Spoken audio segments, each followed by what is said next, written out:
El comentario de la semana pasada estuvo dedicado a un testamento, a dos testamentos en realidad.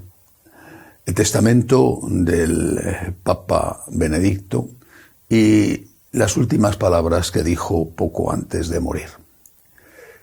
Esta semana quiero hablar de otro testamento, aunque quizá no sea esa la palabra correcta. Me refiero a que el cardenal Pell, que acaba de morir, ha dejado un artículo escrito, un artículo póstumo, porque aún no se había publicado cuando llegó su muerte.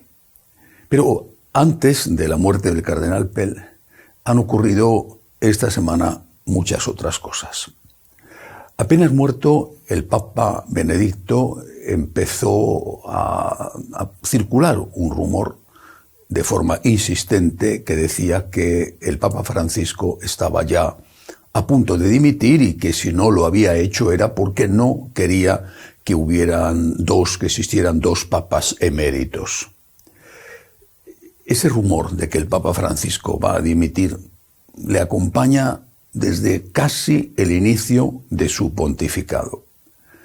Ya he dicho en otras ocasiones que el Papa no me parece a mí, que sea una persona que dimite. Es verdad que su salud no es perfecta, tiene 86 años. Es verdad que lo de la rodilla no se ha solucionado y que sin duda le tiene que causar fuertes dolores a pesar de los calmantes. Pero a mí me parece que si tuviera algo más grave, los médicos no le permitirían marcharse a este viaje que va a hacer dentro de unos días a el Congo y a Sudán del Sur. Claro, a los 86 años puede ocurrir cualquier cosa, un empeoramiento grave de su salud. Pero si esto no sucede, mi opinión es que el Papa Francisco no va a dimitir en contra de lo que dicen o desean algunos. La segunda cosa que se ha planteado esta semana era que ahora el Papa Francisco va a poder gobernar como quiere gobernar, porque hasta ahora, supuestamente, si no lo ha hecho, ha sido porque la existencia del Papa Benedicto le frenaba. Según estos, el Papa Benedicto era una especie de catalizador de descontentos y de no haber estado él, Francisco hubiera hecho otras cosas. Repito lo mismo que con la dimisión. No me parece a mí que el Papa Francisco sea un tipo de persona que se autolimita, máxime cuando era consciente de que Benedicto iba a guardar silencio casi pasara lo que pasara. Ahí está la prueba.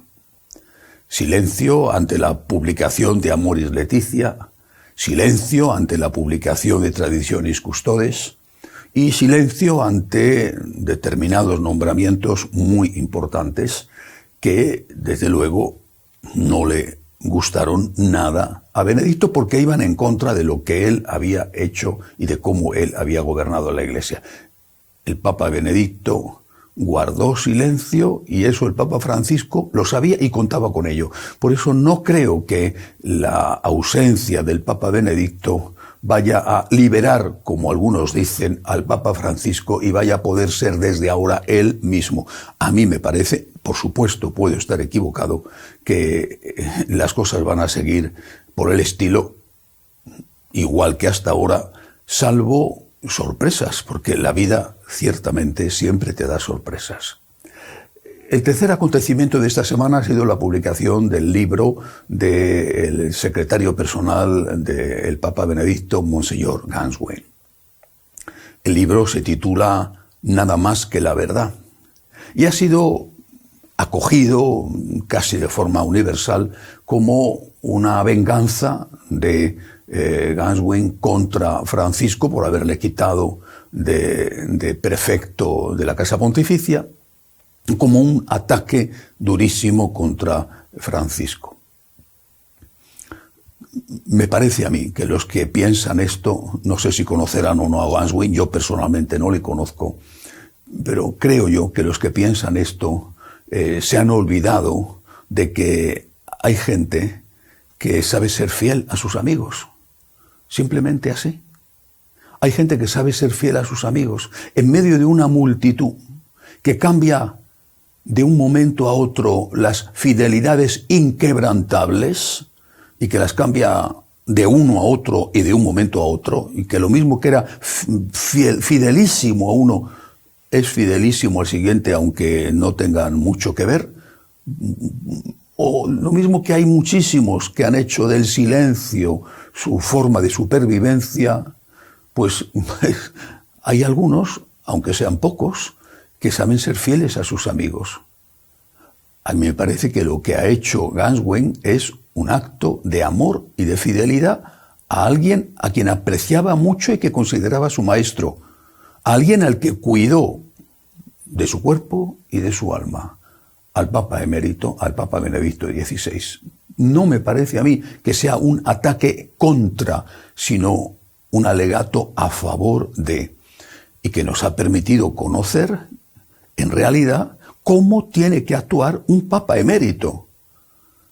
Porque si hemos visto que delante de cosas que no le gustaban, Benedicto cayó, Benedicto estuvo en silencio, del mismo modo tendrá que comportarse un Papa emérito en el futuro si es que vuelven a existir papas eméritos. Luego ha venido lo de la muerte del cardenal Pell.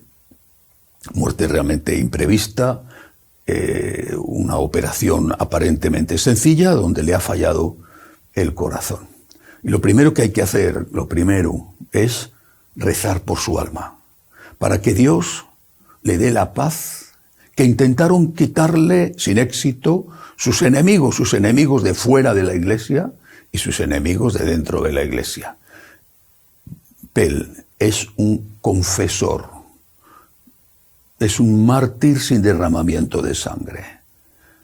Su defensa de la Iglesia, su deseo de colaborar con Francisco, que le había puesto al frente de la economía de la Iglesia para eso, le granjeó tantos enemigos que le acusaron de algo absurdo, que no tenían ni el más pequeño asomo de verosimilitud y que, sin embargo, con unos jueces sospechosamente a favor de lo ridículo, le llevaron a la cárcel donde estuvo más de un año en aislamiento y donde podía haberse quedado el resto de su vida. Afortunadamente, el Tribunal Supremo de Australia decidió que aquella sentencia condenatoria era absurda y que no tenía ninguna base jurídica. Le absolvió y le puso en libertad. Pero Pell, que nunca ocultó lo que era, que no era de los que se callaban, Pell había escrito un artículo que no se había publicado cuando llegó sorprendentemente, inesperadamente, su muerte. Ese artículo, conocido después, podría decirse que es un testamento. Es un alegato durísimo contra el sínodo de la sinodalidad, no contra el sínodo alemán, sino contra el sínodo de la sinodalidad. Es un alegato durísimo. Dice que es, lo califica así, una pesadilla de la que hay que librarse cuanto antes, que es algo, son palabras suyas, que es un documento, el borrador, el documento de trabajo que ya se ha publicado, que es un documento incoherente, el documento más incoherente que haya publicado Roma, dice. Bueno, pues esto sí que es un alegato firmado por alguien que tenía autoridad moral en la Iglesia. Sin embargo, no me parece a mí que vaya a tener mucho efecto esta crítica durísima del difunto cardenal Pell al sínodo de la sinodalidad, y no me parece que vaya a tener efecto porque la suya era ya una voz que clamaba en el desierto.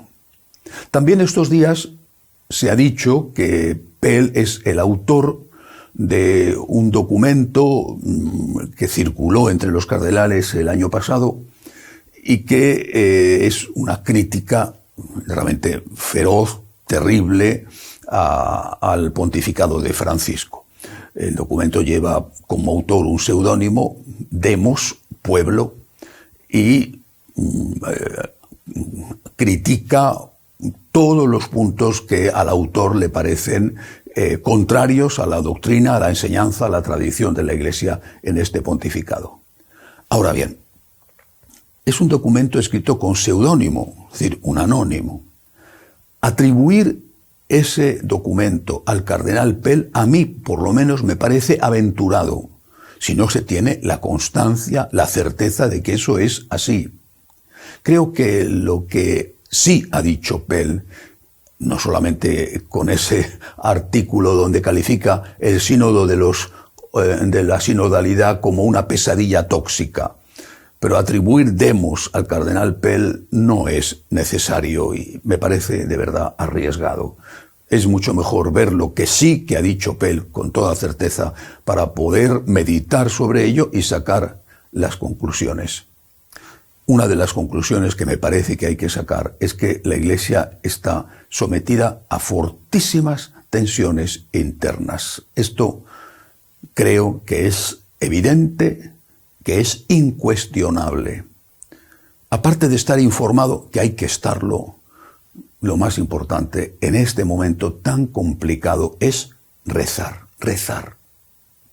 Rezar, pedirle a Dios nuestro Señor, que sí que existe, aunque algunos parece que ya lo han olvidado, pedirle a Dios nuestro Señor que escuche el clamor de su pueblo, que como cuenta el libro del Génesis que hizo con los israelitas esclavos en Egipto, oiga el grito de ese pueblo que sufre y que venga pronto a liberarlo. Hasta la semana que viene, si Dios quiere.